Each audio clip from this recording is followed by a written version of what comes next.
John, asema Ruto si babako, si ndio? Wewe ngoja. Kuna baba. Siasa zako sasa. Na Ruto naye pia kuna babake. Sasa mimi niko na swali. Wewe babako wasampiga kiatu? Huyo ni babako. Lakini rais wasamtandika kiatu. Sawa, nakubali. Ndogo. Kuna swali. Wewe una baba, si ndio? Una baba, si ndio? Na Ruto nako na babake, si ndio? Sasa wewe niko na swali. Babako wasampiga kiatu wewe? Uwezi. Naye Ruto kakuendelea nao.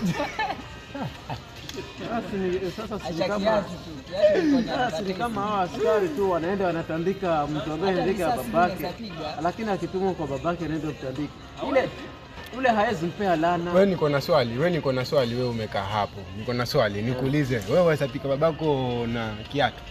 Siwezi mpiga atanipa lana. Naye Ruto waweza mpiga na kiatu? Hawezi nipa lana. Hawezi kupa lana.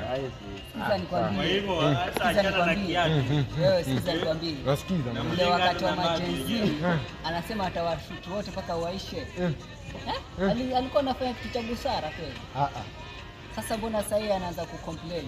Acha kiatu. Alikuwa anapiga risasi. Sawa.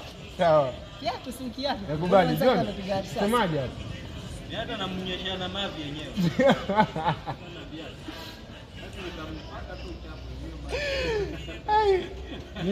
Nyinyi wa Kenya hamna huruma kabisa, si ndio? Kama yeye mwenyewe tayari kama ni huruma tuende Nairobi tukaangalie huruma. Kama yeye mwenyewe ameanza hana huruma. Mimi ni nani? Sawa. Sawa. Nakubali wanaume.